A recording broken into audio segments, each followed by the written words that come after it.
안녕하십니까. 저는 오늘 사회를 맡은 초이스 커뮤니케이션 대표 아나운서 최옥희입니다. 만나서 반갑습니다. 오늘 컨퍼런스는 반도체 소프트웨어 융합 산업의 기술력 경쟁력 강화와 정부 정책 연계, 그리고 충북 지역이 나아가야 할 방향 설정을 위한 자리입니다. 과학기술정보통신부, 정보통신산업진흥원, 충청북도, 청주시, 진천군이 주최하고 충북과학기술혁신원, 소프트웨어 융합 클러스터 충북센터, 청주대학교 산학협력단의 주관으로 개최됩니다. 오늘 행사의 진행에 도움 주시기 위해 참석하신 많은 분들께 진심으로 감사의 말씀드립니다. 먼저 환영사가 있겠습니다. 환영사는 충북과학기술혁신원 이규상 본부장님께서 해주시겠습니다. 네, 안녕하십니까. 충북과학기술혁신원 이규상 본부장입니다. 오늘 소프트웨어 융합 정책 컨퍼런스는 반도체와 소프트웨어 산업 발전의 방향에 대하여 지역의 기관, 기업들에게 공유하고자 마련한 매우 뜻깊은 자리라고 생각합니다. 이런 정책 방향 제시를 위해 시간을 내어주신 최기영 전 과학기술정보통신부 장관님, 한국전자기술연구원 김동순 본부장님, 성균관대학교 김용석 교수님께 감사드리며 발제 이후 진행되는 종합토론에서 패널로 참석해 주시는 한국전자통신연구원 엄나궁 박사님, 최강성 박사님께도 깊은 감사의 말씀을 드립니다. 저희 충북과학기술혁신원은 지난해부터 소프트웨어 융합 클러스터 2.0 사업을 추진하고 있습니다. 충북의 특화 산업인 반도체 산업에서의 소프트웨어 융합 생태계 구축을 목표로 하고 있습니다. 어느 산업군이든 인공지능, 데이터, 네트워크 기반의 소프트웨어 융합은 이제 경쟁력 강화뿐만 아니라 생존에 있어서 필수적인 요소가 되었습니다. 이러한 시대적 상황에서 금일 진행되는 정책 컨퍼런스는 반도체 산업 분야에서 활용되는 소프트웨어 기술 분야에 대한 정보 전달과 정책적 방향성에 대한 논의를 위해 마련하였습니다. 아무쪼록 소프트웨어 융합 정책 컨퍼런스는 시청해 주시는 모든 분들께 도움이 될 만한 정보를 얻어 가셨으면 하는 바람입니다. 최근 충북과학기술혁신원은 소프트웨어 진흥기관으로 지정되었습니다. 이를 통해 과기정통부와 정보통신산업진흥원이 지원하는 지역 소프트웨어 사업에 적극 응모할 수 있는 제도적 기반을 마련하였습니다. 앞으로 다양한 지원 사업을 통해 좋은 과제를 발굴하고 지원하여 우수한 성과를 지역 기업분들과 함께 만들어 가겠습니다. 앞으로 많은 관심과 참여를 부탁드립니다. 감사합니다.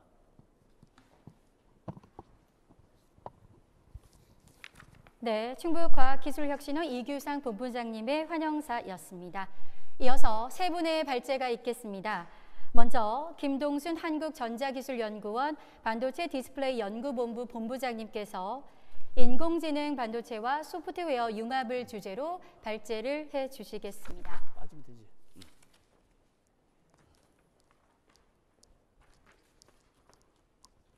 지금 생방송으로 나가는 건가? 네, 안녕하세요. 빨리 빠졌어요.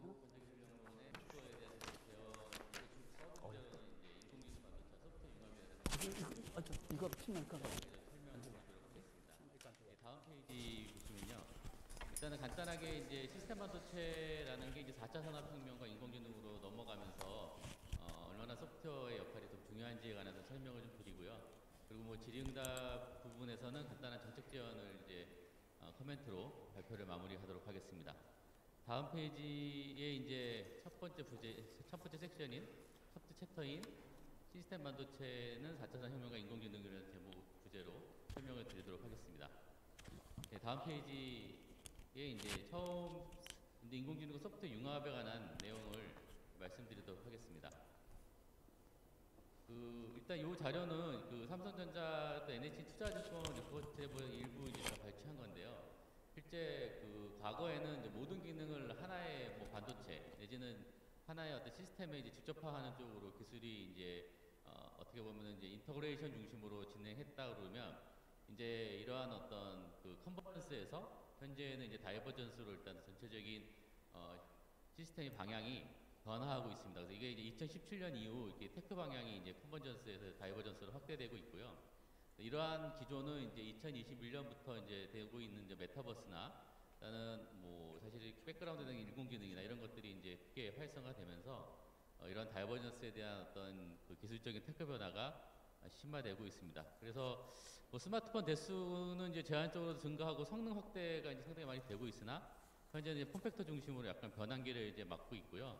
이런 것들이 이제 다양한 그 어플리케이션, 뭐 자율차랄지 뭐 전기수 자동차 이런 것들을 AR, VR의 가상현실 이런 쪽으로 이제 이어지면서 다양한 어떤 디바이스들하고 연결되는 커넥티드되는 어떤 환경으로 산업이 변화할 걸로 예측을 하고 있습니다. 다음 페이지 설명드리겠습니다. 그래서 뭐 이런 시스템 반도체는 되게 선순환적인 어떤 발전 방향으로 흘러가고 있습니다. 예를 들어서 VR 같은 경우는 뭐 지금 시장이 약간 작긴 한데 2015년 한 300만 대에서 2020년 한 56만 대 정도로 전망을 하고 있고요. VR은 2015년을 시작으로 2017년 220만 대, 200만 대 이상, 20만 대 이상을 본격화하고 있습니다. 뭐 VR은 초기 스마트폰 비중이 한 80% 이상 차지할 전망이지만 20년 이후에는 게임 콘솔이나 PC 비중이 좀 더 증가할 거로 보고 있고요. 이런 것들이 이제 실제적으로 시스템 반도체가 적용되는 어떤 시스템에 대한 변화가 지속적으로 증가하고 있다는 백데이터가 될 거로 되는 어떤 자료라고 볼 수가 있겠습니다. 다음 페이지 이제 보시면요. 결론적으로는 반도체 또는 디스플레이 산업은 장기적인 성장 경로로 돌입하고 있다고 보고 있습니다. 그 뭐 전례 없는 어떤 장기 호황, 슈퍼사이클이라는 얘기도 나오는데요. 그 뭐 과거에 이제 퍼스널 컴퓨터, PC 중심으로 이제 발전됐던 방향들이 일단 스마트폰 같은 모바일 컨슈머가 일단 더 발전하고 그리고 이제 현재 이제 4차 산업혁명이 되면서 이제 스마트 팩토리나 여러 가지 이제 스마트 컨슈머들을 이제 발전을 방향으로 시장이 이제 점차적으로 올라가고 있고 그리고 그린 뉴딜이나 뭐 탄소 중립 같은 그린 뉴딜 같은 형태, 디지털 이런 디지털 전환 이런 부분들로 지속적으로 신산업이 이제 도출되면서 수요 산업과의 선순환적인 발전 구조를 형성하고 있습니다. 그래서 그 제품이 나오면 그 제품이 활용하는 활용처가 있고 이 활용처에 대한 수요가 발생함으로써 다시 제품이 다시 업그레이드되고 다시 새로운 제품을 개발하고 이런 구조가 지속적으로 올라가면서 현재 이제 반도체 쪽 또 메모리 시스템 반도체 디스플레이 쪽이 장기적인 성장 경로로 도입을 하고 있습니다. 그 다음 페이지를 설명드릴게요. 그래서 일단은 상당히 이제 중심적으로 생활이 변화하고 있다는 부분이 이제 모바일 부분이라고 볼 수 있겠습니다. 이게 일단은 설문조사에서 미국에서 한 설문조사 내용인데요. 전 세계 비즈니스의 81%는 모바일 디바이스를 통해 이루어진다라는 어떤 그 통계도 있고 7억 명이 휴대폰을 좀 사용하고 있습니다. 2020년까지 11억 명 정도가 사용하고 있고요. 매일 페이스북이나 트위터, 유튜브, 인스타그램을 한 29억 명 이상이 사용하고 있습니다. 그래서 74%, 1000명 중에 한 74%가 이런 어떤 그 모바일에 대한 기술이 삶을 훨씬 윤택하고 편리하게 할 것이라는 긍정적인 내용으로 얘기를 좀 하고 있습니다. 이만큼 이제 지금 모바일이 상당히 많이 영향을 주고 이런 모바일에 대한 데이터들이 어느 정도 모아지면서 그 딥러닝이나 어떤 인공지능을 결합한 실생활의 어떤 그 적용, 빅데이터라고 보통 얘기를 하는 이런 빅데이터 분석을 통한 새로운 비즈니스가 창출되는 형태의 그런 형태로 발전하는 가장 중추적인 역할을 하고 있습니다. 예. 그래서 인공지능 기술은 그 크게 한 5가지 정도의 많은 분야로 나눠질 수 있을 것 같아요. 첫 번째는 이제 모바일 프로세스에서 뭐 얼굴 인식이나 이미지 인식 같은 것들, 그다음에 쇼핑 같은 것도 이제 스마트폰에서 중심할 수 있고요. 그 밖에 여러 가지 인증 같은 경우도 진행을 할 수가 있습니다. 최근에 이제 스마트 크루즈 같은 레벨 3 이상의 자율주행도 이제 많이 적용되고 있고요. 이런 어떤 그 자동차 부분에 있어서도 이런 모빌리티 부분에 있어서도 약간 전장화되고 있는 상황입니다. 그리고 스마트홈 서비스를 통해서 이제 과거의 어떤 단순한 어떤 방범 시스템보다도 사용자의 어떤 특성이나 생활 패턴에 맞추는 다양한 어떤 홈 어시스트 기능들, 음성 비서들, 그리고 이제 현재 갖고 있는 스마트 기기하고 연동하는 어떤 그 백색 가전의 어떤 다양화, 기능화 이런 것들이 좀 스마트홈 서비스로 확대되고 있고요. 4차 산업혁명의 핵심인 어떤 협업식 기반의 스마트 공장이나 이런 부분들에 있어서도 상당 부분 많은 기술적인 적용을 인공지능이 더 맡고 있습니다. 뭐 향후는 이제 스마트 의료에서도 사용자의 어떤 기능, 생체 신호 이런 것들도 이제 의료 쪽에서도 어느 정도 기본적인 어떤 웨어러블 디바이스들이 서포트할 수 있는 곳에서도 인공지능, 경량화 인공지능이 적용되는 부분들로 확대될 걸로 장기적으로는 보고 있습니다. 다음 페이지를 이제 설명을 드릴게요. 그래서 이제 이런 인공지능이 발전되는 로드맵을 좀 보면 2015년 정도부터 이제 조금씩 적용되기 시작된 인공지능은 현 아이폰의 시리나 MS, 마이크로소프트의 코타나 같은 어떤 기본적인 어떤 지능형 서비스에서 맞춤형 광고나 상품 추천 정도에서 현재 20년, 21년에 와서는 약간 의료 진단에서 일부 사용하고 있고요. 드론이나 무인차 자율배송 같은 그런 쪽의 자율배송에도 활용하고 있습니다. 뭐 자동 통번역도 상당히 과거에 비해서 많이 이제 고급화되고 있고요. 그리고 고객 응대나 대외형 로봇, 안내 접수 등에서도 이런 인공지능을 기반으로 하는 서비스들이 조금씩 시장을 형성해 주고 있습니다. 향후 2030년 이후에는 레벨 4 이상의 어떤 완전 자율주행 또는 가사 간병을 위한 어떤 고도화된 로봇 서비스, 스마트 팩토리, 단순한 협업을 뛰어넘는 무인 형태도 가능한 스마트 팩토리나 또는 일부 금융이나 법률, 또 의료 같은 게 대한 스페셜한 특별 분야에 있어서 전문 분야에서도 인공지능이 점점 무인화할 것으로 예측을 하고 있습니다. 그래서 이제 그럼 이런 인공지능의 역사를 제가 간단하게 설명드리고 다음으로 넘어가도록 하겠습니다. 인공지능은 사실은 꽤 오래돼서 나온 개념입니다. 그래서 1900년도 중순 정도에서 나왔던 개념이고요. 그래서 이런 인공지능이 사실은 가장 큰 약간 발전하는데 가장 큰 지장을 받았던 게 이런 인공지능을 구현하기 위해서 어떤 식으로 모델링을 할 것인가, 그리고 이거를 충분하게 계산할 수 있는 컴퓨팅 파워가 있을 것인가, 이 두 가지가 가장 큰 난제였거든요. 그래서 이런 부분들이 계속 이렇게 세 번의 성장기, 세 번의 어떤 최악기를 이제 거치면서 지금 이제 최근에 이제 빅데이터 기반의 딥러닝이 상당히 크게 이제 시장에 주목을 좀 받고 있는 상황이라고 볼 수가 있겠습니다. 그래서 뭐 어떻게 보면은 지금 다시 인공지능이 이제 어떤 상용화 입장에서 이제 부각된 이유는 기존의 어떤 인공지능 모델의 문제점을 극복한 부분도 있고요. 딥러닝이라는 알고리즘이 상당히 많이 발전을 했고, 가장 큰 또 이유 중에 하나는 하드웨어가 급속도로 발전을 했습니다. 그래서 매년 뭐 20% 이상씩 속도 면에서 향상이 됐고, 그다음에 GPU나 NPU 같은 새로운 어떤 계산을 할 수 있는 억셀러레이터 개념들이 제시가 되면서 실제 이제 우리가 생각했던 인공지능 알고리즘에 대한 모델들이 실제 구현이 되기 시작한 거죠. 그리고 세 번째 가장 큰 그 발전 모멘텀은 이제 빅데이터입니다. 이런 모바일 기기를 사용하는 유저나 이런 게 늘어나면서 상당히 많은 데이터들이 모이게 됐고요. 이런 모이게 된 데이터들을 통해서 상당한 인공지능에 대한 정확도가 개선이 됨으로써 실제적으로 지금 많이 인공지능이 관심을 갖게 된 주 원동력이 됐다고 볼 수가 있겠습니다. 그래서 새로운 방향은 이제 두 가지로 나눠갈 것 같아요. 첫 번째는 인공지능의 지적 활동 및 자동화. 완전 어떻게 보면 자율화된 인공지능이죠. 이거 학습이나 어떤 자가 학습이 가능한 인공지능에 대한 어떤 첨단 쪽으로 넘어가는 방법이 하나 있고요. 또 한 트랙은 손안의 뭐 지능 가속화라고 해서 경량형 인공지능입니다. 그래서 모바일이나 아니면 간단한 웨어러블 디바이스에서도 순간순간에 어떤 인공지능 기능들이 할 수 있는 뭐 어떻게 보면 이제 휴대폰의 API 인공지능 기능이 본격적으로 들어갈 수 있는 경량 AI 쪽 이 두 가지 트랙으로 기술이 발전할 걸로 보고 있습니다. 네. 그래서 그 다음 페이지에 이제 인공지능 모델을 잠깐 설명드릴게요. 그 맨 밑에 있는 그림이 사람의 그 뇌의 어떤 뉴런 모델입니다. 그래서 처음에는 이 뉴런 모델을 어떻게 모델링을 할 것인가를 고민을 했었고, 사실 들어오는 뭔가 이제 뇌나 이런 쪽에 신경 신호가 신경 조직을 거치고 그러고 나서 그런 것들이 합쳐져 갖고 최종적으로 다음 뉴런에 어떤 전달된다는 기본 메커니즘을 수식으로 좀 바꿔놓은 거죠. 그래서 들어오는 신호를 신경을 지나갈 때는 뭔가 가중치가 곱해진 것이고, 그리고 그런 것들이 각 노드들을 들어가서 최종적으로 더해져 갖고 뭔가 데이터를 만들어내는 것이 이런 형태 기본적인 어떤 연산 메커니즘을 가지고 이제 어떤 예측을 하는데 기본적인 메커니즘으로 이제 만들겠다고 하는 게 이제 인공지능의 그 처음 모델이었습니다.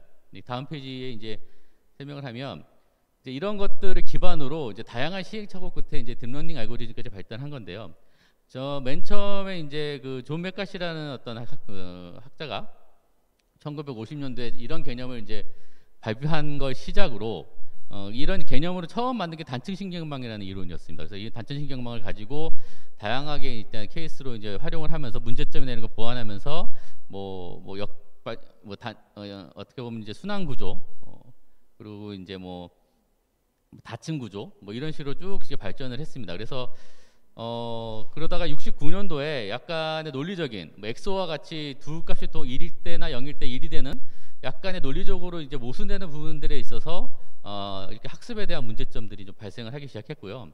그때 상당히 많이 인공지능이 이게 불가능한 이론이 아니냐라는 의견들이 많이 나오면서 투자나 이런 부분이 많이 감퇴했었습니다. 한 5년에서 10년 정도 이제 투자가 좀 줄었었고요. 그 후에 이제 알고리즘이 역전파나 이런 새로운 알고리즘들이 개념이 제시되면서 70년대, 80년대에 거치면서 조금씩 다시 한번 이제 인공지능에 대해서 리뷰를 하기 시작했습니다. 그래서 89년도에 386이라는 그 당시 386이라는 2.5미스 정도의 어떤 지금에 비하면 상당히 느린 컴퓨팅 소스지만 그걸 이용해서 이제 최초로 딥뉴럴 네트워크가 이제 등장하게 됩니다. 이게 어떻게 보면 지금 딥러닝의 어떤 기초가 이제 89년도에 어느 정도 이론이 정착되기 시작했다고 보면 될 것 같고요. 그리고 2006년도에 힌튼 교수가 딥러닝 알고리즘을 최초로 이제 이론화시키면서 지금까지 사용하고 있는 가장 펀더멘탈한 이론이 되고 있습니다. 네, 그래서 사실은 이제 그 힌튼 교수의 딥러닝 알고리즘을 기반으로 여러 가지 그 제자들이나 어떤 그 기술 기반으로 여러 가지 이제 뻗쳐 나간 것들이 있고요. 대표적인 게 얀레쿤 같은 게 CNN 쪽에서 이제 활용하고 CNN이라는 어떤 딥러닝 알고리즘 컨보루션 네트워크를 이미지를 처리할 수 있는 그걸 이제 발전했고 구글의 DNN도 이제 요 딥러닝 베이스로 이제 움직인 거고요. 이렇게 하고 지금 알파고나 이런 것들이 딥큐라는 것들도 사실은 이제 힌튼 교수의 어떤 이론의 기반으로 해서 약간씩 그 어플리케이션에 따라서 알고리즘이 좀 발전하고 있습니다. 그래서 2012년 기준으로 지금 일단 요당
네, 발제 중간에 기술적인 결함이 있었는데요. 다시 매끄럽게 진행하도록 하겠습니다. 이어서 계속해서 김동순 본부장님께서 발제를 이어가시도록 하겠습니다. 네, 그래서 제가 이제 지금까지 설명드린 거는 어떻게 보면은 시스템 반도체 쪽에서 이제 최근에 이제 소프트웨어나 이런 쪽의 역할이 많이 부각되고 있는 인공지능이 어떻게 발전됐는지를 이제 기술적인 어떤 태클을 이제 설명을 좀 드렸습니다. 그래서 그런 식으로 지금 우리가 자율주행에서 사용하는 어떤 노선 인식이나 이런 것들이 이런 알고리즘 베이스로 많이 이제 진화가 됐다라는 부분을 이제 설명을 드렸고요. 이제 다음 페이지에 이제 그 내용을 좀 같이 간략하게 서머리를 했습니다. 그래서 50년도에 이제 처음 이제 어떤 이런 인공지능에 대한 얘기가 좀 나왔을 때 당시만 해도 386 정도, 한 3미스 정도, 이 정도의 퍼포먼스가 좀 필요했어요. 근데 50년도에 컴퓨팅 파워는 이거보다 훨씬 못 미쳤죠. 이 3미스 정도가 사실은 85년도에나 구현된 컴퓨팅 파워입니다. 그래서 85년도에 이제 다층 신경망이 이제 발표되면서 궁극적으로 일단은 이런 딥러닝에 관한 어떤 기본적인 어떤 이론의 백그라운드가 형성이 됐을 때만 해도 이거를 충분히 구현하기 위해서는 한 2000 밉스 정도가 요구된다라고 얘기를 했었고요. 이게 99년도에 펜티움 3 정도의 퍼포먼스라고 보면 될 것 같아요. 그만큼 이제 인공지능 알고리즘이 필요한 어떤 컴퓨팅 파워 대비 실제적으로 기술적인 어떤 반도체, 시스템 반도체의 어떤 성능이 조금 많이 차이가 났던 시대였습니다. 근데 지금은 이런 컴퓨팅 파워를 충분하게 서버나 GPU나 NPU라는 어떤 시스템 반도체 기술을 가지고 받쳐주고 있는 상황이죠.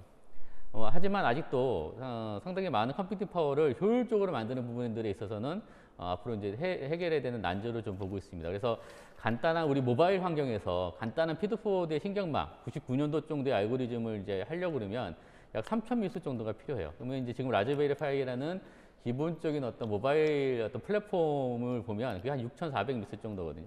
2015년에 일단 초기에 발표한.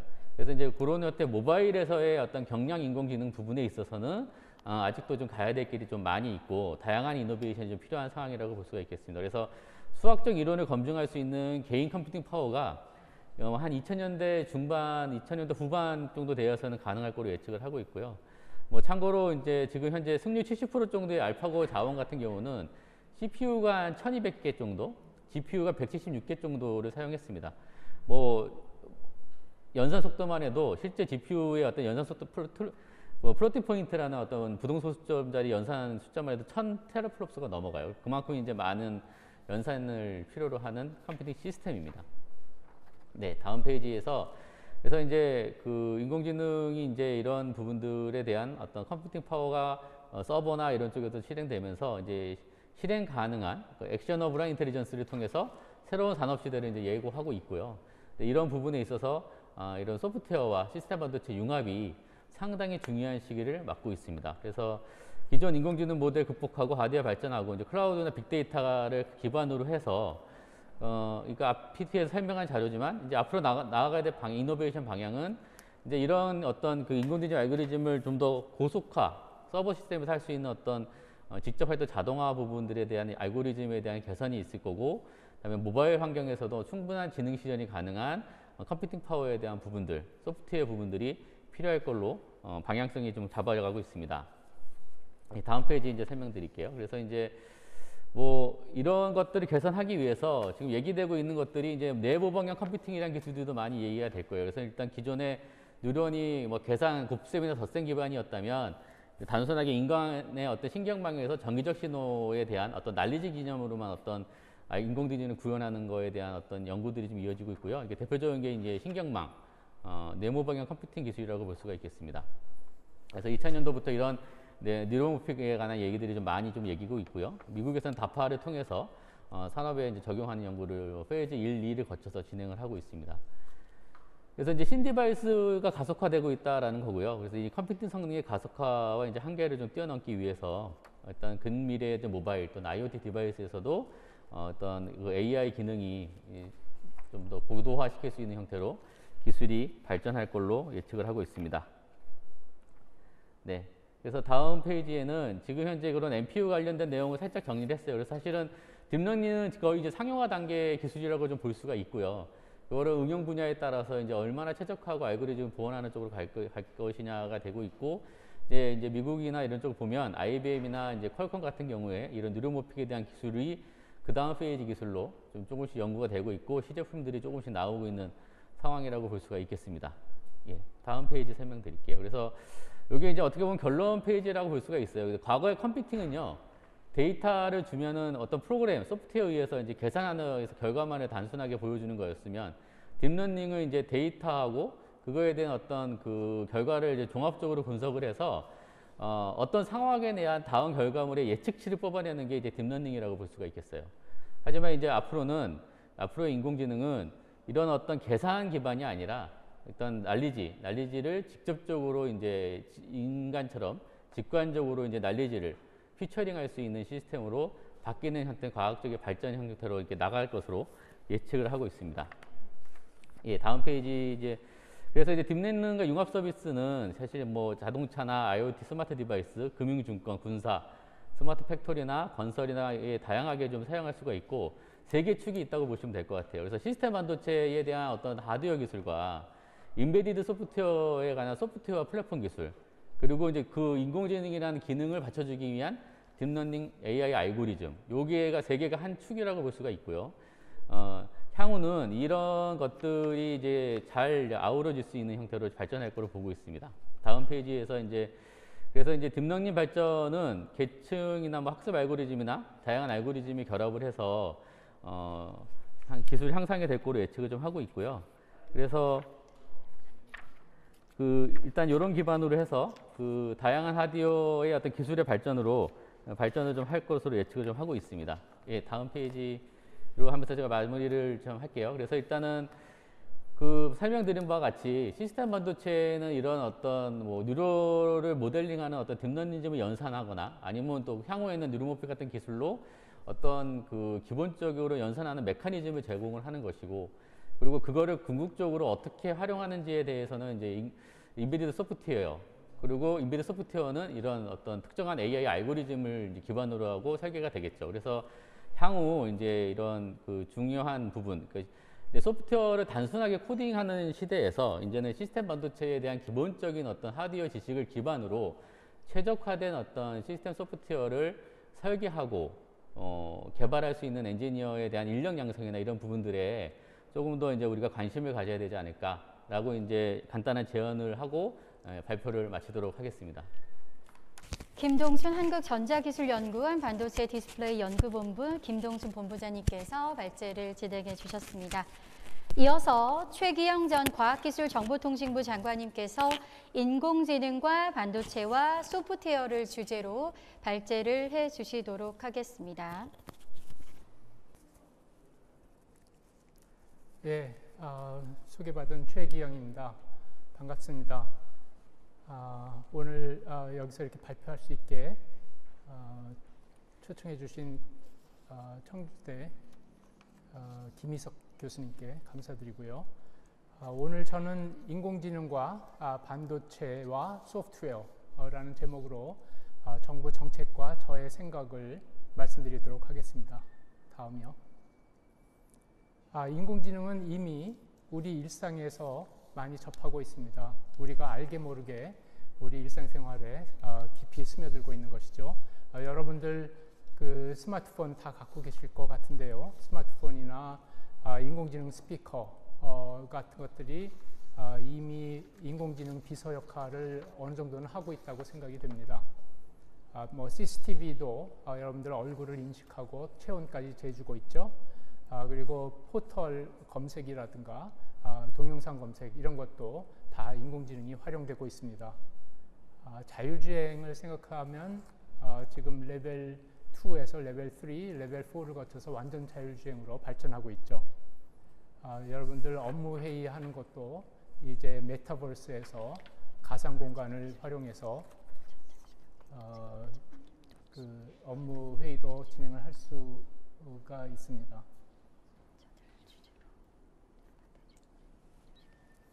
예, 그래서 여러분들이 지금 스마트폰을 사용을 아마 할 수 없다 그러면 굉장히 살기가 힘들겠죠. 이제 좀 지나면 인공지능이 없이는 살기 힘들어질지도 모르겠다는 생각이 듭니다. 이렇게 인공지능은 물리적 시스템과 사이버 시스템을 융합을 해서 우리 삶을 효율적으로 편리하게 그렇게 만들어주고 있습니다. 지금 뭔가 좀 문제가 없나요? 예. 예. 그런데 이러한 것들은 코로나19로 인해서 비대면 사이버 공간 활동이 많이 증가하면서 더욱 가속화되고 있습니다. 넘길까요?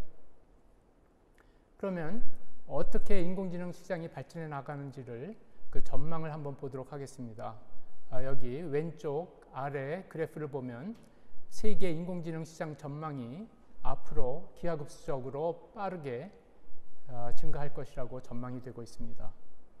오른쪽 위의 그래프는 그 중에서 인공지능 반도체 시장에 대한 전망입니다.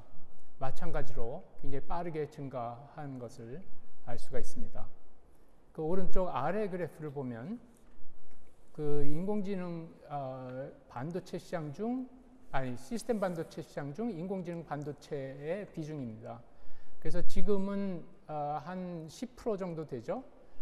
그런데 10년 후에는 그게 30%가 넘을 거라는 전망인 거죠. 그래서 우리나라가 지금 메모리 반도체를 잘 하지만 시스템 반도체까지 잘 하려면 인공지능 반도체에 상당히 많은 투자를 해야 된다는 것을 알 수가 있겠습니다. 넘길까요? 그럼 우리나라의 위치를 볼까요?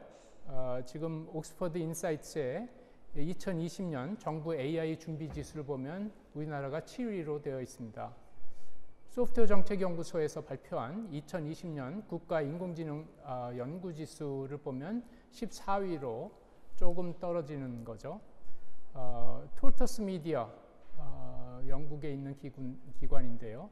거기서 발표한 거는 2021년 며칠 전에 발표를 했습니다. 글로벌 AI 지수가 7위로 되어 있습니다. 사실 올해 초에 발표한 거로는 우리나라가 5위였는데 그 전에는 8위였습니다. 그래서 8위에서 5위로 올라갔다가 지금 7위로 약간 정체되어 있는 상태이죠.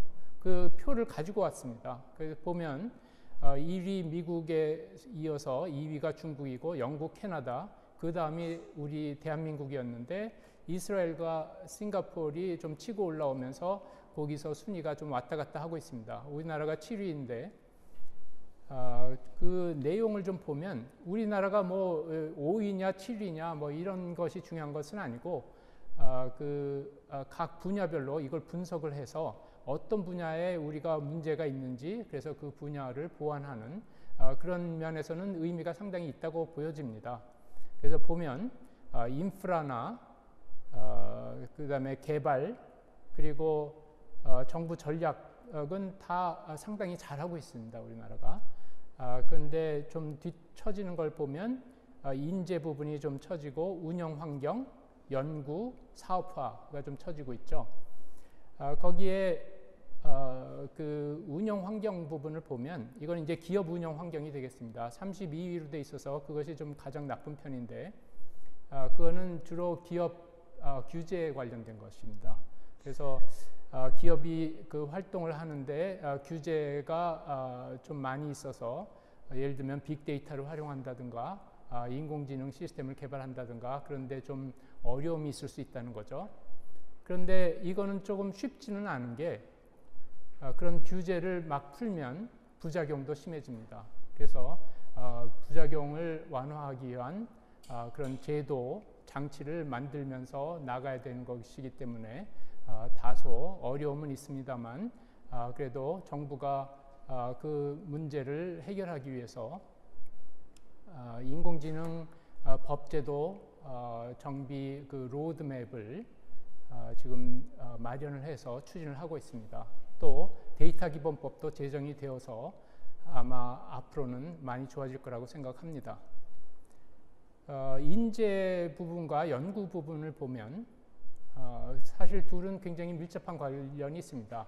고급 인재는 연구를 통해서 양성이 되어야 하니까요. 그런데 연구는 지금 상당히 좋아지고 있습니다. 지금 저기는 12위로 되어 있는데 그것은 정부가 사실 그 인공지능 관련 R&D를 많이 지원을 해서 좋아지고 있고 인재 양성은 그거보다는 한 템포 이게 느리게 가고 있기 때문에 지금 28위로 되어 있습니다만 앞으로 많이 좋아질 거라고 생각을 합니다.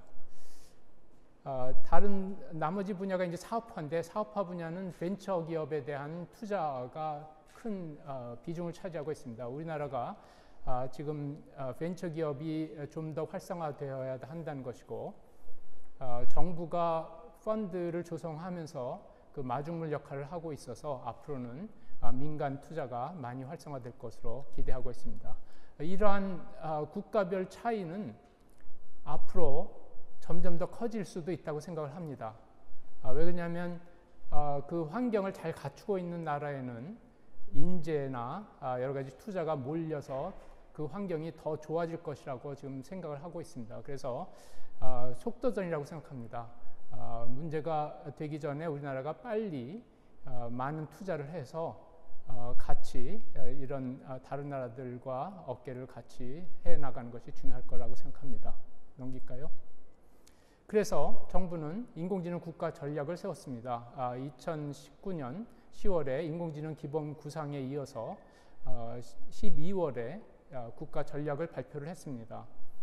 그런데 바로 코로나가 터졌죠. 그래서 좀 우려는 했습니다만 다행히 한국판 뉴딜, 그중에서도 디지털 뉴딜을 추진을 하면서 이 인공지능 국가 전략이 오히려 가속화되는 그런 좋은 기회가 되었습니다. 우리나라가 위기를 기회로 바꾸는 그런 좋은 사례를 보였다고 생각할 수 있겠습니다. 다음. 인공지능 국가 전략을 살펴보면 일단 우리나라가 아까도 말씀드렸지만 인공지능에서 기술력이나 인재나 뭐 여러 가지 투자가 미국, 중국에 비해서는 많이 취약한 편입니다. 그런데 우리의 강점을 잘 살리면 경쟁력 확보가 가능하다는 생각을 갖고 이 국가 전략을 추진하는 겁니다.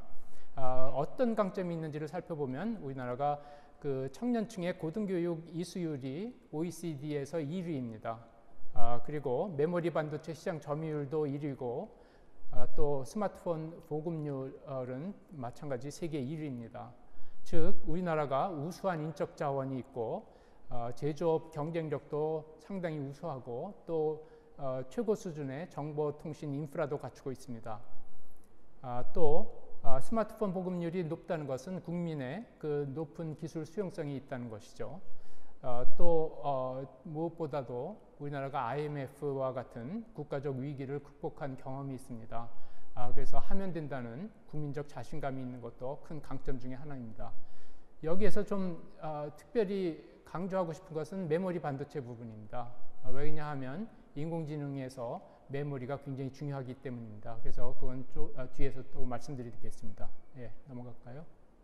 다음이요. 인공지능 국가 전략에서 목표로 하고 있는 건 세 가지입니다. 하나는 인공지능 생태계를 구축하자. 또 하나는 인공지능을 잘 활용하는 나라로 만들자. 세 번째, 이게 상당히 중요한 건데 사람 중심의 인공지능을 구현하자는 겁니다. 그래서 관련해서 그 세부 전략들이 있는데 자세한 내용은 생략하도록 하겠습니다. 넘어갈까요? 앞서서 그 인공지능에서 메모리가 굉장히 중요하다는 말씀을 드렸죠. 그 말씀을 좀 드리고 싶습니다. 지금 보시는 그림은 알렉스넷이라고 한 10년쯤 전에 획기적인 성능을 보인 그런 인공신경망이 있었습니다.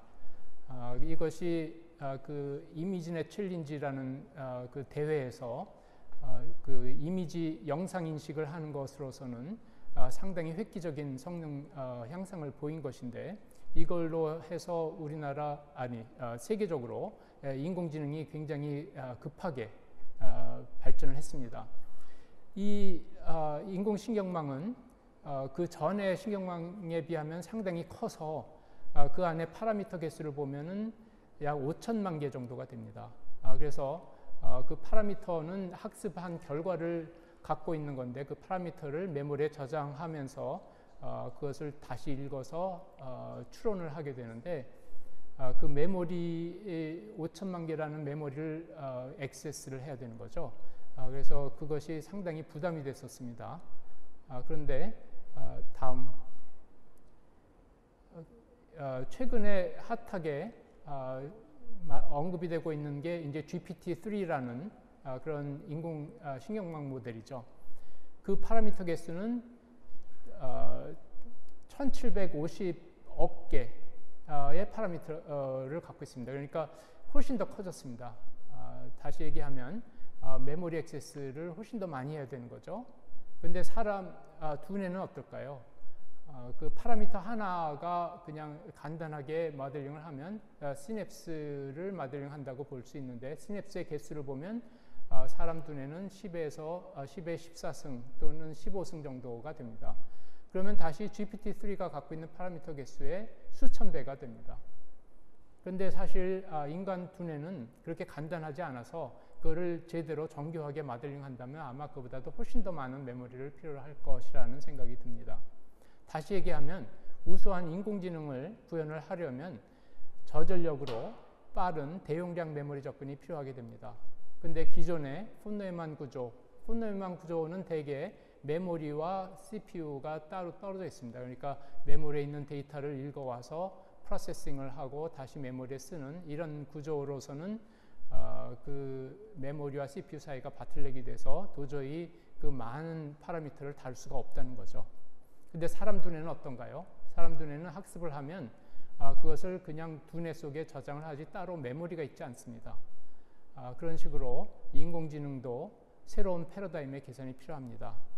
그래서 정부에서 추진하고 있는 것 중에 하나가 프로세싱 인 메모리인데 그런 것도 그런 새로운 패러다임의 인공지능을 만들자 하는 그 일환이 되겠습니다. 다음. 그래서 인공지능에는 메모리가 굉장히 중요한 것이죠. 그런데 시스템 반도체를 잘 하려면 프로세서를 잘 해야 됩니다. 그래서 그런 인공지능을 잘 가속을 할 수 있는 그런 프로세서를 만드는 게 중요한데요. 이런 프로세서가 성공을 하려면 일단 많이 사용이 되어야 되죠. 근데 많이 사용이 되려면 그 에코시스템을 잘 갖춰야 됩니다. 예를 들면 컴파일러나 그런 운영 시스템 이런 게 잘 갖춰져야 되죠. 그러면 또 다시 더 많이 사용하게 됩니다. 그래서 이런 선순환의 고리를 형성을 해야 되는데 그것은 PC 시대에 인텔 X86이 그랬고 모바일 시대에 ARM 프로세서가 그랬습니다. 이제 인공지능 시대에는 어떤 프로세서가 그 자리를 차지할까요? 아직 절대적 강자가 없습니다. 그래서 우리나라도 아직 기회가 있다는 것이고 그 인공지능 시대의 프로세서를 보면 우리가 1세대, 2세대, 3세대로 나눠서 생각을 하고 있습니다. 1세대는 CPU나 GPU 같은 형태, 2세대는 그 데디케이트되어 있는 그런 프로세서에서 그런 인공지능을 처리를 하는데 그런 것들은 메모리와 굉장히 타이트하게 커플링이 되어 있습니다. 3세대로 가면 아예 메모리랑 융합되는 것이 될 것이라고 생각합니다. 그래서 이런 것들을 우리나라가 메모리를 잘 하니까 그런 우리 강점을 잘 살려서 인공지능 프로세서를 만들면 좋은 기회가 될 거라고 보고 있습니다. 다음. 그래서 인공지능 반도체가 상당히 중요하다는 것이고요. 아까 말씀드린 인공지능 국가 전략에 이어서 우리가 인공지능 반도체 산업 발전 전략을 작년 10월에 발표를 한 바 있습니다. 그걸 간단히 설명을 하도록 하죠. 다음. 그래서 인공지능 반도체 산업 발전 전략을 보면 가장 중요하게 보는 것이 이제 선도적 혁신 기술과 인재 확보입니다. 그 오른쪽 그림을 보면 그 인공지능의 반도체 성능 향상이 앞으로 10년간 50배 정도로 향상될 거라고 전망을 하고 있습니다. 그러니까 우리가 그걸 잘 개발을 하려면 50배를 상회하는 그런 목표를 세우고 개발을 해야 될 것이고 그것을 위해서 우리가 설계, 소자, 공정 등 여러 가지를 다 아우르는 그런 인공지능 반도체 플래그십 프로젝트를 추진을 하고 있습니다. 또 아까 말씀드린 것처럼 메모리 기반 신개념 반도체를 위한 빅 프로젝트를 추진하고 있습니다. 다음. 또 한편으로 인공지능 반도체가 이제 개발이 되면 그것을 사업화를 하기 위해서는 실증을 해야 됩니다. 그래서 실증을 잘 할 수 있는 그런 데이터 센터를 구축을 광주에 지금 하고 있죠. 그리고 소프트웨어가 굉장히 중요합니다. 여러분들 나중에 또 설명을 하겠지만 그런 반도체를 잘 동작시키려면 그 위에서 돌아가는 소프트웨어가 굉장히 중요하기 때문에 그 소프트웨어 역량 강화를 하는 노력도 하고 있고 관련해서 R&D 과제도 많이 만들고 있습니다. 다음. 고급 인재가 중요합니다. 인재를 잘 양성을 해 놓으면 그 인재가 알아서 다 할 거라고 생각을 합니다. 그래서 정부와 기업이 1대1로 매칭을 해서 인력 양성 프로그램을 운영을 하기도 하고요. 또 AI 반도체 인력 양성 센터를 운영하고 또 인공지능 대학원도 설립을 하고 또 해외 인재 교류 또 산업 맞춤형 인재 양성 그래서 주로 석박사가 되겠는데 그런 산업 특화 석박사 양성도 하고 있습니다. 다음.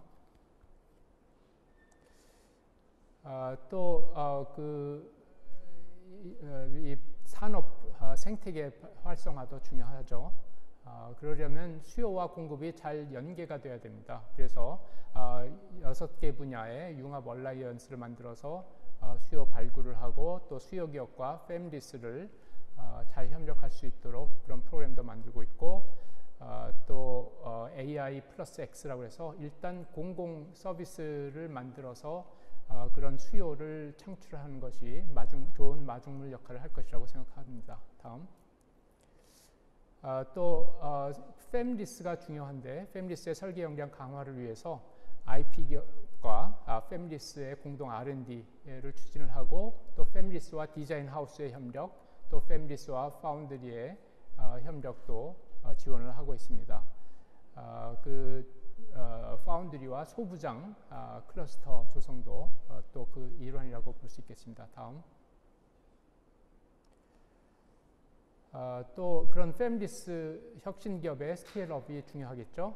그래서 반도체 펀드를 조성을 하고, 또 뉴딜 펀드를 통해서 아까도 말씀드렸습니다. 민간 펀드를 민간의 투자를 촉진하는 그런 일을 하고 있습니다.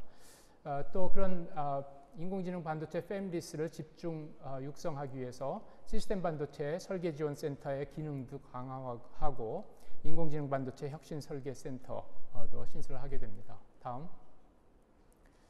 지금까지 인공지능에 대한 얘기를 했고, 또 반도체, 인공지능 반도체에 대한 설명을 했습니다. 그래서 인공지능과 반도체가 서로 밀접한 관련이 있다는 것을 설명을 했는데, 그럼 소프트웨어는 어떻게 연관이 될까요? 소프트웨어는 그런 인공지능 반도체 또는 하드웨어 위에서 올라가는 그런 것들을 동작시키는 굉장히 중요한 역할을 합니다. 거기 그림에서 보듯이 인공지능 시스템이 있으면 거기에 아래쪽에 이제 반도체가 있죠. 그 반도체를 동작시키기 위해서 그 소프트웨어 스택이 그 위에서 돌아가게 됩니다. 그래서 그 소프트웨어를 이용해서 또 학습 데이터를 받아서 학습을 시키면 그것을 응용 시스템에 적용을 해서 추론을 하게 됩니다. 그러면 그림에서 보듯이 예를 들어서 강아지를 보여주게 되면 그 강아지가 쿠션 위에서 서 있는 그 말티즈 강아지다. 우리 집에서 키우고 있는 강아지입니다. 다음. 그럼 어떤 소프트웨어들이 대체로 그 인공지능 반도체에서 동작을 할까요?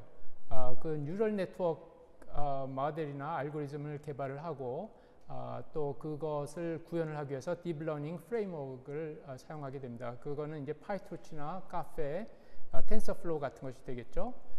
또 거기에서 돌아가는 컴파일러도 필요하고, OS, 런타임 시스템, 또 디바이스 드라이버, 애플리케이션 프로그램, 이런 것들이 돌아가게 됩니다. 오른쪽 그림에서 보면 아래쪽 파란색으로 되어 있는 것이 그 하드웨어와 반도체가 되겠고, 그 하드웨어 위에서 돌아가는 그 소프트웨어들 스택이 많이 있는 것을 볼 수 있죠. 그래서 저는 이런 하드웨어에 생명을 불어넣는 것이 그 소프트웨어라고 얘기를 하곤 합니다. 다음. 그것은 마치 지금 여러분들이 그 프랑켄슈타인이라는 영화의 그 스틸 컷을 보고 계신데요. 이 하드웨어나 반도체는 그대로 두면 시체 같은 것입니다. 그래서 인조인간의 생명을 불어넣듯이 그 반도체가 제대로 동작을 하려면 그 위에 생명을 불어넣는 소프트웨어가 필요하다. 그래서 소프트웨어는 굉장히 중요합니다. 그래서 이런 인공지능 하드웨어, 반도체와 소프트웨어 융합이 굉장히 중요하고요. 그런 면에서 여기 소프트웨어 융합 클러스터 충북 센터의 역할이 중요하고, 그 센터에서는 이 소프트웨어의 역할을 아무리 강조해도 지나치지 않다. 저는 그렇게 생각을 하고, 또 거기에는 소프트웨어 인력 양성도 중요하다는 말씀을 드립니다. 다음. 그런데 이런 소프트웨어는 반도체를 구동시키는 데만 사용되는 것은 아니고요. 비단 그런 하드웨어를 동작시키는 것뿐만 아니라 그런 하드웨어를 만드는 것, 그 반도체를 설계하고 제조하는 것도 이런 소프트웨어 또는 인공지능이 하고 있습니다. 그 오른쪽 그림을 보시면 그건 이 반도체 설계 흐름인데요. 펑셔널 스펙으로부터 맨 밑에 레이아웃까지 굉장히 많은 단계를 거치게 됩니다. 그 중에서 아래쪽에 레이아웃 신터시스라고 되어 있는 부분을 보면 그 내부는 또 다른 굉장히 복잡한 단계를 거치게 됩니다. 각 단계별로 이런 결과를 얻어내고 그 결과가 만족스럽지 않으면 그 단계를 다시 반복하는 이런 것을 계속하다 보면 수개월이 걸리고 굉장히 많은 노력을 투입을 해야 될 것입니다. 그런데 이제는 그것을 인공지능이 하고 있습니다. 그래서 인공지능이 그런 것들을 상당 부분 대체하게 될 것이라는 생각이 들고요. 그것을 설명을 드리자면 그 왼쪽 그림의 위에 좀 보시면 플로우 플래닝이라는 부분이 있습니다. 다음. 그 플로우 플래닝은 오른쪽 아래 그림처럼 많은 그 반도체 모듈들을 칩 레이아웃 상에서 최적의 위치에 적절하게 배치하는 것입니다. 그런 것을 이제는 인공지능이 하고 있습니다. 그 사람이 굉장히 많은 시간과 노력을 들일 필요 없이 인공지능이 빠르게 더 좋은 결과를 낼 수 있는 거죠. 예를 들면 구글이 그렇게 하고 있고 시납시스도 그런 것을 개발을 하고 있습니다. 그런 설계뿐만 아니라 반도체 제조 공정도 최적화해서 인공지능 칩을 잘 제조를 하고 있습니다. 예를 들면 테스팅이라든가 또 디펙트를 찾는다든가 예측하고 또 공정 파라미터를 최적화하고 심지어는 요새 뭐 반도체 쇼티지가 많이 나오고 있는데 반도체 뭐 재료나 부품에 대한 수요나 조달 같은 것을 예측한다든가 그런 공급망 관리하는 것도 인공지능이 할 수가 있습니다. 다음. 그래서 아까 그 인공지능 시스템을 보여드렸는데 그런 시스템 안에 반도체가 있죠. 그 반도체를 설계하고 제조하는 것은 또 다른 반도체가 또 다른 인공지능 시스템이 할 수 있다는 거죠. 다시 얘기하면 사람이 설계한 인공지능 시스템이 앞으로는 자기보다 더 나은 인공지능 시스템을 만들어낼 수도 있지 않을까 그런 세상이 올 수도 있다는 생각이 듭니다. 다음. 결론적으로 말씀드리면 인공지능은 굉장히 중요합니다. 앞으로 크게 성장할 것이라고 생각을 합니다. 그런데 그 중에서도 특히 인공지능 반도체는 메모리를 잘하는 우리나라에게는 절호의 기회입니다. 또 인공지능 반도체는 소프트웨어가 같이 개발되어야 합니다. 소프트웨어는 인공지능 반도체의 생명과 같기 때문입니다. 지금 여기 소프트웨어 융합 클러스터 충북센터가 관련해서 소프트웨어 융합을 많이 하는데 그 인공지능 반도체와 소프트웨어 융합 관련해서 많은 인력도 필요하고 투자가 필요합니다. 그런데 제 생각에는 이 충북만 갖고는 부족할 거라고 생각합니다. 그래서 다른 지역과의 협력이 굉장히 중요하고 우리나라도 미국, 중국이 지금 굉장히 많은 투자를 하고 있는데 같이 외국과 같이 협력해서 하는 그런 컬처를 만들어야 된다고 생각합니다. 그래서 결과적으로 이런 협력을 통해서 소프트웨어 융합 클러스터 충북센터가 인공지능과 반도체와 소프트웨어 융합을 성공적으로 추진하기를 바랍니다. 예, 감사합니다. 네, 지금까지 최기영 전 과학기술정보통신부 장관님께서 인공지능과 반도체와 소프트웨어를 주제로 발제를 해주셨습니다. 감사드립니다. 마지막으로 성균관대학교 전자전기공학부 김용석 교수님께서 소프트웨어 중심의 스마트폰용 시스템 반도체를 주제로 발제를 해주시도록 하겠습니다.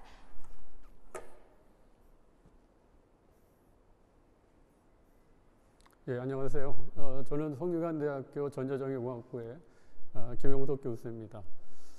오늘 제가 말씀드릴 내용은 소프트웨어 중심의 스마트폰용 시스템 반도체라는 주제로 말씀을 드리겠습니다.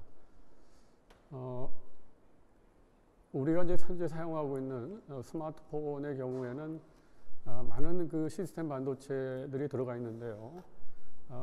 그 중에서도 어플리케이션 프로세서 같은 그런 칩은 전체적으로 이 스마트폰의 차별화를 가져오는 핵심적인 역할을 하고 있고요.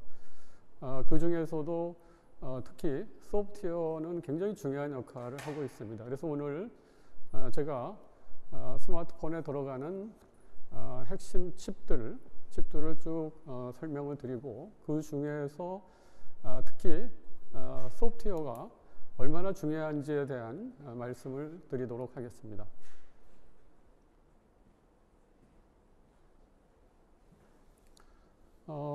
스마트폰 시스템의 구성을 보면요, 지금 그림에서 보이고 있는데 굉장히 많은 시스템 반도체 칩들이 있습니다.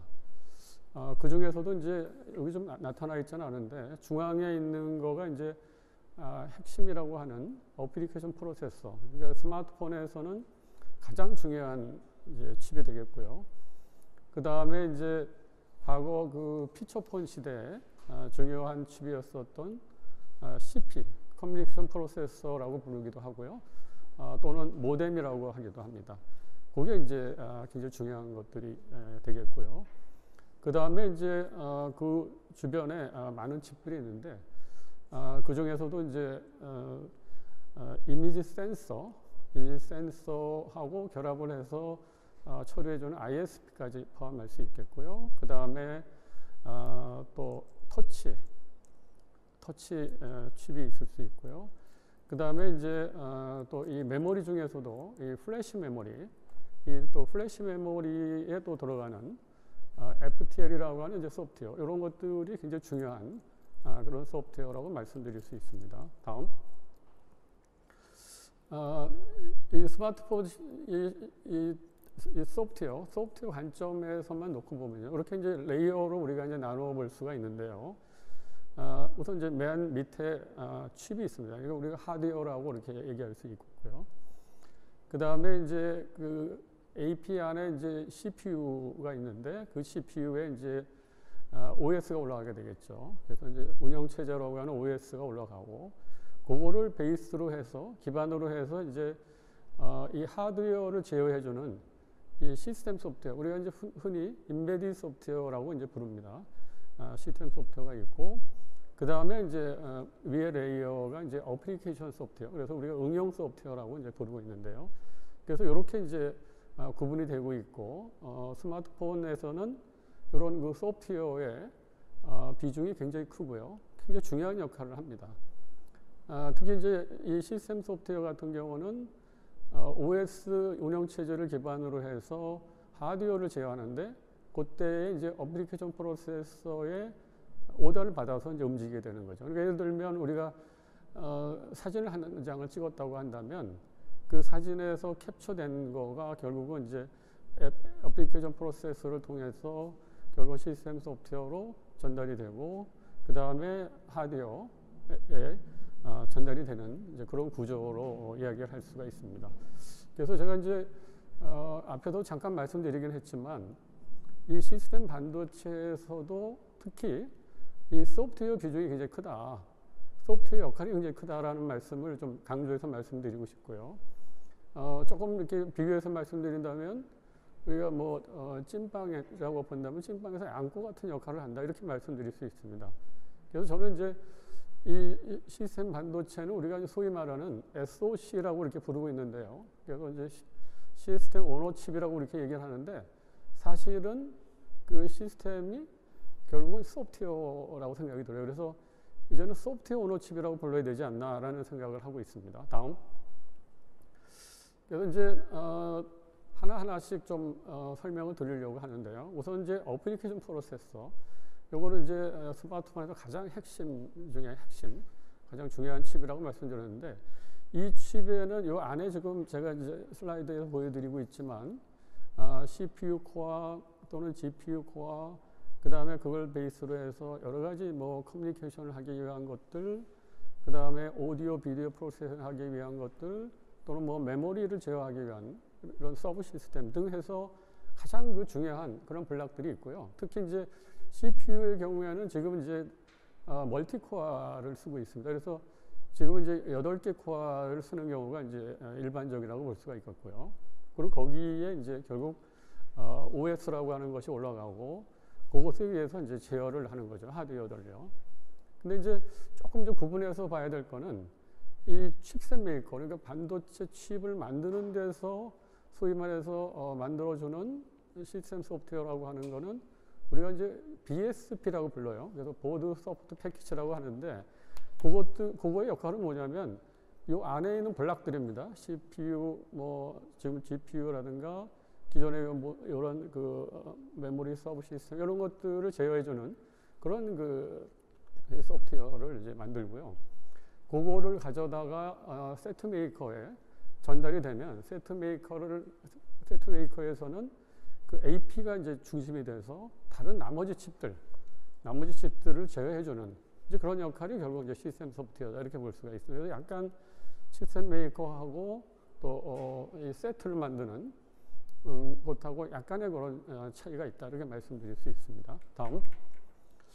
그 다음에 이제 두 번째는 이제 CP, 모뎀이라고 하는 건데요. 이 모뎀은 사실 제가 오늘 말씀드리는 그 여러 가지 시스템 반도체 중에서도 소프트웨어의 비중이 가장 높고 가장 어려운 그 소프트웨어라고 말씀드릴 수 있습니다. 이게 이제 왜 그러냐면은 이 기지국이라는 게 있고 그 다음에 이제 우리 쓰고 있는 이제 단말 스마트폰이 있는데 그 둘 간에 이제 커뮤니케이션을 하기 위한 이제 그런 그 칩입니다.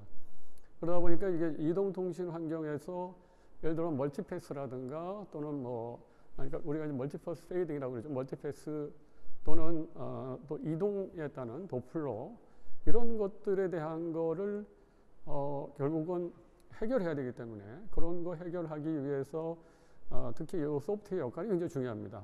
그러다 보니까 이제 특히 이 모뎀 이 CP의 경우에는 이동통신의 복잡한 알고리즘을 베이스로 해서 소프트웨어를 구현하고 또 일부는 하드웨어도 구현하는 이제 그렇게 이제 구현이 되고요.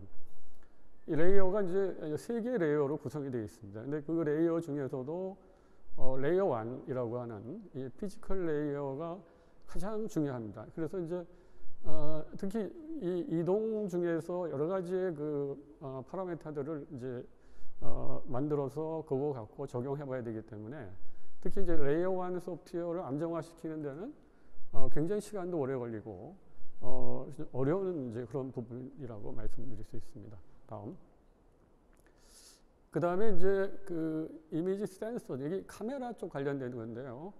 이 카메라, 사실은 이제 스마트폰의 발전은 사실 이제 우리가 보통 새로운 모델이 나왔다 그러면 카메라가 뭐가 바뀌었지?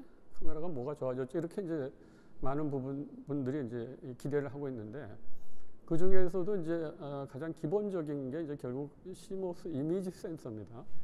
그 이미지 센서는 이제 결국 이 피사체로부터 들어오는 빛을 결국 이제 전기로 이제 바꾸는 거죠. 그래서 이제 그거를 바꾸고 그 다음에 이제 디지털로 이제 데이터 값을 만들어내면 그 데이터라고 하는 우리가 이제 소위 말해서 이제 베이어 패턴이라고 이제 부르는데 그거를 이제 받아서 그 다음에 이제 처리해 주는 부분이 이제 소프트웨어를 처리하는 부분입니다. 그걸 우리가 이제 ISP 또는 여기 지금 슬라이드 상에서는 DSP라고 표현된 건데요.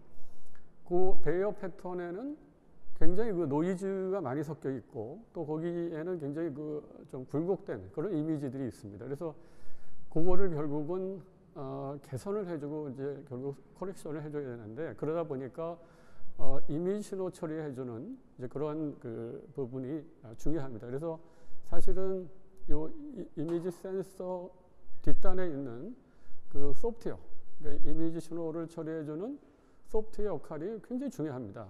그래서 그 ISP에 대한 중요성을 말씀드렸고요. 그다음에 다음. 그다음에 이제 터치입니다. 터치. 이 터치는 사실은 이제 이 스마트폰에서는 굉장히 중요하게 대두가 된 게 사실은 이 아이폰이 나오면서였습니다. 이 터치 방식이 이제 우리가 두 가지가 있는데요. 하나가 이제 저항 방식이라고 해서 이렇게 우리가 이제 ATM기에 가서 우리가 뭐 현금을 찾고자 할 때 이렇게 하나씩 원터치로 해서 이제 우리가 누르는 게 되는데 이제 그런 방식을 그동안 쭉 써오다가 이 아이폰이 등장하면서 캐패시티브 방식이라는 걸로 바뀌었어요. 그래서 그거는 뭐냐면은 살짝만 건드려도 터치가 되고, 그 다음에 이제 또 하나의 장점은 멀티 터치입니다. 그러니까 손가락을 여러 개로 해서 터치가 가능한, 그러다 보니까 이제 그 아이폰이 나왔을 때에 굉장히 그 센세이션을 일으켰던 거죠. 근데 이 터치 방식은 결국 이 스마트폰과 사람이 결국 커뮤니케이션 하려니까 뭔가 내가 뭔가를 하고 싶을 때 오더를 주고 그거에 대한 결과를 받으려면 결국 우리 PC에서의 어떤 키보드 역할을 하는 이제 그런 굉장히 중요한 겁니다. 그래서 이제 이 칩에는 역시 또 소프트웨어가 중요합니다. 그래서 지금 이 그림상에서 나와 있지만 그 터치를 하게 되면 그것이 이제 어떤 그 캐패시터 값의 변화로 인해서 여기 어디가 눌려졌구나라는 걸 이제 알 수가 있고요. 그거를 이제 아날로그로 시로 처리를 한 다음에 결국은 디지털 값으로 이제 바꾸게 되면 그 값을 받아서 결국은 요 아랫단에 있는 것처럼 노이즈 필터를 써서 노이즈도 제거해주고 그 다음에 이제 어느 지점에 뭐가 눌려져 있는지 그거의 어떤 포지션에 대한 것을 찾는 그런 그 약간 복잡한 알고리즘들이 들어갑니다. 결국 알고리즘을 결국은 소프트웨어로 구현하는 시스템 소프트웨어의 그 역할이 이 터치 IC에서도 굉장히 중요한 역할을 하고 있습니다. 다음. 그 다음에 이제 마지막으로 제가 이제 말씀드릴 거는 플래시 메모리입니다. 플래시 메모리의 경우에는 이 구조 자체가 이 낸드 이 구조 자체가 이 방식이 이 페이지 방식으로 데이터를 쓰고 그 다음에 이제 그 데이터를 쓴 것들을 지우는 거는 블락 단위로 이제 지우게 되어 있습니다. 그래서 약간의 그 방식이 다른데, 근데 이제 일반 사람들이 쓰려고 그러면 우리가 그냥 보통 그 SRAM처럼 그렇게 이제 쉽게 쓸 수 있어야 되다 보니까 이 피지컬 어드레스하고 로지컬 어드레스를 이거를 이제 일치시켜주는 역할을 하는 그런 부분이 필요한데, 그때 필요한 또 아주 중요한 소프트웨어가 있습니다. 그걸 우리가 이제 FTL이라고 불러요. 그래서 플래시 트랜스레이션 레이어라고 하는데 그 소프트웨어가 그 역할을 하게 됩니다. 그래서 이거는 사실은 그 성능에도 많은 그 역할을 좌지우지하고 있고요. 근데 이거는 약간의 방식인 차이가 있습니다. 그래서 지금 이렇게 세 가지를 이야기를 하고 있는데요. 통상적으로 이제 이 반도체 회사, 예를 들어 삼성전자 같은 그런 그 내서 지금 하고 있는 방식은 요 맨 좌측에 있는 그런 방식입니다. 그래서 eMMC라든가 또는 요 eMMC 메모리 같은 데서 DFS라든가 이런 것들에서 활용을 하고 있습니다. 자, 그래서 지금까지 해서 스마트폰에 들어가는 시스템 반도체들을 한 5가지 정도를 좀 말씀드렸는데, 오늘 제가 말씀드리고자 하는 거의 요지는 이 시스템 반도체라고 하는 것이 결국 세트의 차별화를 기한다라는 거고요. 그 세트의 차별화를 기하는 이 시스템 반도체에서 결국 그 안에 들어가 있는 소프트웨어, 그 소프트웨어를 우리가 시스템 소프트웨어라고 부르는데, 그 시스템 소프트웨어가 굉장히 중요한 역할을 하고 있다. 그래서 결국은 이 시스템 반도체의 성공을 위해서는 결국 칩을 잘 설계하는 것도 물론 중요하지만 그거 외에 시스템 소프트웨어의 중요성을 우리가 깨닫고 거기에 대한 준비를 철저하게 하는 것이 매우 중요하다는 것을 말씀드리고자 합니다. 네, 오늘 이걸로 말씀 끝내도록 하겠습니다. 네, 감사합니다. 네, 지금까지 성균관대학교 전자전기공학부 김용석 교수님께서 소프트웨어 중심의 스마트폰용 시스템 반도체를 주제로 발제해 주셨습니다. 세 분의 발제를 다 들었습니다. 이어서 20분간의 휴식 시간을 갖고 종합 토론을 이어나가도록 하겠습니다. 잠시 후에 뵙겠습니다.